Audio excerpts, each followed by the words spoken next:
Well, hey folks, we're back with a second part to corrections history, so this will be considered part 2.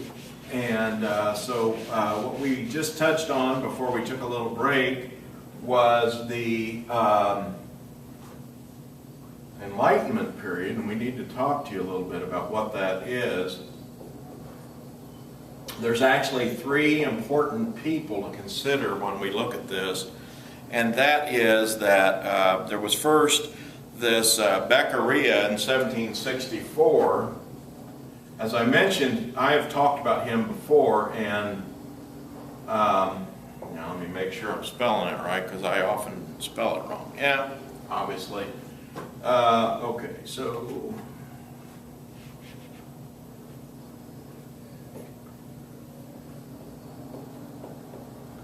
And that's, he did a treatise on crime and punishment. In the first part of it, he was afraid for his own safety because some of the things he thought were so different that people, the elite, the king, people like that, may not agree with it.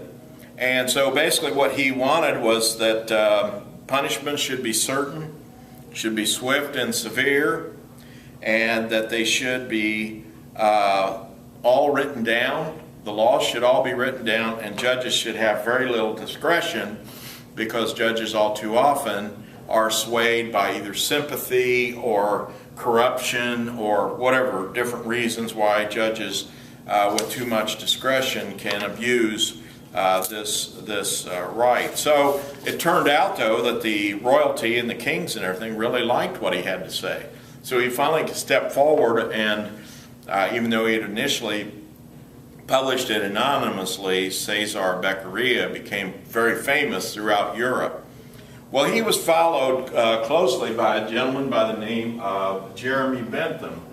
And this Jeremy Bentham, he's a pretty fantastic character, I'll tell you. He's one of those Renaissance men. He was born in the 18th century. He's an Englishman, and he did everything about corrections, including he designed a prison. He designed this octagon prison. Basically what it was like an 8-sided thing.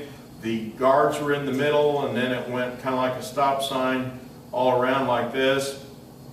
And the people in the prison cells slept like here, and then of course there were levels, very many levels, and so this guard could just walk a few feet around in a circle and keep an eye on all these different people. And then a side view of it is that it would be like this, and there would be like 3 levels or more, let's say 4, and then this tower in the middle would be like this. So there would be a guard, guard, guard, guard. So you could monitor the doings of the prison very effectively. So he was involved in a lot of new thinking in terms of how to handle criminals. He was very much involved with this imprisonment movement. He thought that since people are hedonists, they're basically is to maximize their pleasure and minimize their pain. One of the things that he's one of the first people ever to say that he was opposed generally to the death penalty, and he did like prison, he liked incarceration, and he also thought that humiliation was good, that it was a form of a deterrent, that for small crimes you take people out and shame them by making them sit in the dunking chair or be put in the stocks like we were talking about earlier. Well, there's another guy that came along, and he was also very excellent, early person, an expert, and his name was Howard. And so basically, let me get you the details on this. John Howard wrote his own book, and what he did is he went around and looked at, actually did a form of research on the different prisons, and it was called The State of Prisons, okay? And the thing on that was, it was kind of an expose about how bad it was in prison. And so it was had quite an effect on the elites of the time, and basically it was very well received. And so basically what kind of things he pointed out, there was just filth. There was no really restroom facilities in a lot of these prisons, so people would have to use the bathroom wherever in a corner somewhere, and it always smelled, and then people would get sick from that, and then it would draw bugs and rats, and this, it was just disgusting. And he traveled all around extensively, examined the jails and prisons, and wrote this in this volume. So it was very important.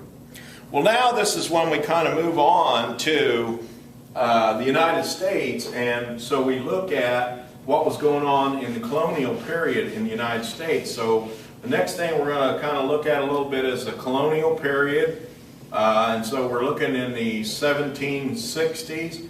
One of the early big influences was the Quakers in Pennsylvania. And so what we had was a number of different things that they came up with, so this was called the Great Law, and you know what they looked at was their own way of dealing with crime and criminality, and they really believed in penitence, and that they would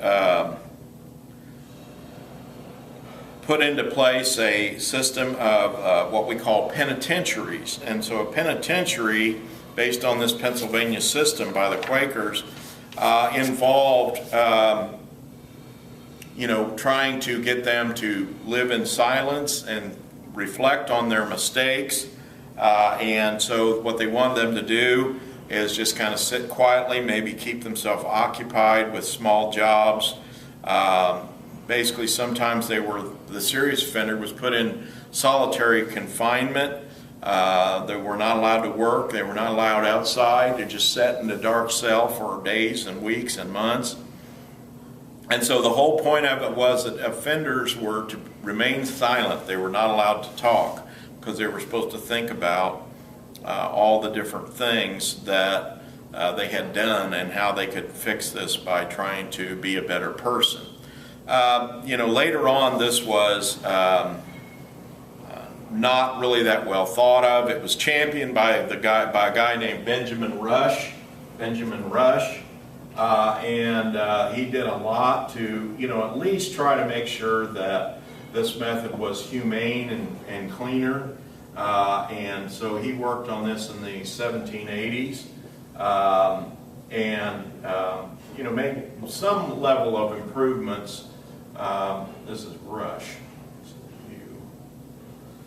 So basically what we're looking at here was, he was trying to make it better, but at the same time that they had this view in the whole Quaker church of silence, that you were always supposed to be thinking about how you could be a better person. Their church services were set up this way. There was no music. There was really no preaching. You just come in, everybody sit silently for maybe an hour, and then someone might get up and say a few comments, like the minister might make a short sermon, and then other people could, what would they say, testify.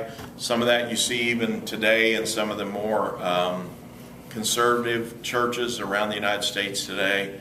But there was no like fire and brimstone preaching. There was no reading of the Bible. There was no singing, music, musical instruments. This was all forbidden. It was all about being silent, trying to make yourself a better person. Well, after these improvements that they started in Philadelphia, then they also expanded into Pittsburgh and added some additional prisons. But because they used this isolation method for so many of these offenders, where they were to sit silently, many of them went mad. They actually became mentally ill, and that was considered its own form of harsh punishment. And so people need, and this is what you learn in sociology, people need to be in groups. They need to group together and talk, just chat even, tell stories, whatever, just to feel like they're part of something. People cannot work in isolation like that. It just doesn't work very well. There are a few exceptions, but generally speaking, most people want to be part of a group. So basically, New York came up with their own system called the Auburn system. And basically what they did in the Auburn system is they had people working. And it's pretty much similar to some of the things that are going on today in the Auburn system. And this starts to move on from the colonial period into the early USA. We had this early USA, which was shortly after the Revolutionary War. And so what we get into is the Auburn system, and this was based on work. And a lot of times they made like fabric or different things.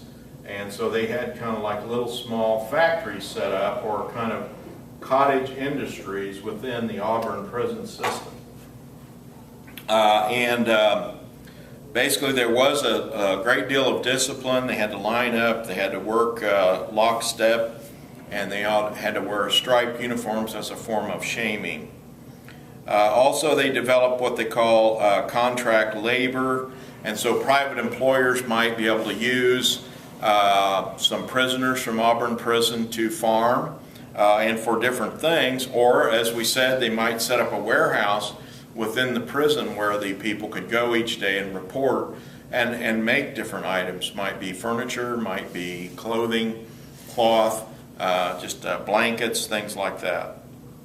Much of this has persisted. I was in the U.S. federal prison in Terre Haute, which is where Timothy McVeigh was given the death penalty, and they were making things for the Army there, Army furniture, Army blankets, and a number of different things. That's just in the modern era. That's in the 1990s up into 2000. So, a lot of these old ideas, they still persist around. A lot of your private prisons today use work as a kind of an incentive in a way, but they don't pay very much. But they try to offset the cost of the prison by using work for private industry. One prison I was in, they had women in this prison, and the women were making ink pens. All they did is the parts came in like 3 parts, and then they just had to assemble the pen into an ink pen. And that's what they did. And it was piecework. They made a few cents for each pen. And so these type things are rooted in this Auburn system and goes all the way through. Well, then this came to the next thing, which was a gentleman in 1865 known as Enoch Wines. Enoch Wines.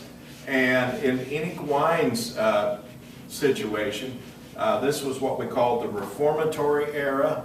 And what we have there is kind of, again, a different approach, but same type thing. When we say reformatory, what we're really meaning is reform. And so what they had in mind on this is 1865, right after the Civil War, and that's an 8, just so you know. And so basically what ended up happening in New York, this Enoch Wines was joined by a guy by the name of Theodore White. And, or no, wait a minute, that's not right. Theodore Dawalt. I'm sorry, Theodore Dawalt. Okay. And they developed this system of reformatories in New York State. Okay, so the idea behind this, once again, was to take this reform approach, which is to try to get people to recognize that they were criminals, that they had done wrong. And so they expanded this. They wanted to use rehabilitation and a form of deterrence. Basically, they were trying to improve people's lives. There was a big national meeting in Cincinnati, Ohio in 1870. And so they were trying to push these principles, and so a lot of it that comes from Wines and others, like in Elmira, New York, Zebulon Brockway, this was Elmira, was a big early proponent of the Reform movement called Reformatory. Okay, so this is Elmira, New York, and this is one of these early reformatories. Now, over time, it's interesting because some of these names have stuck. Many states still call things penitentiaries, whereas for younger offenders, maybe from 16 to 22, maybe 25, they call it a reformatory. And so a lot of these ideas that started way back when, in the early years, really spring out of these early attempts.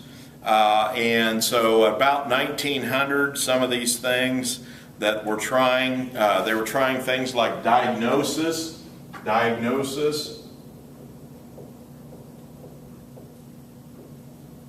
and treatment, and kind of a precursor to what we're calling the medical model later on.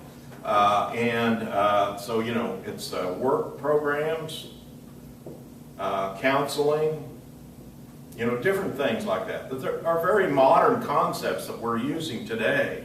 So we call, instead of diagnosis and treatment, we call that risk assessment. So we decide whether or not the person can be helped, or whether or not they're just going to be a problem no matter what we do.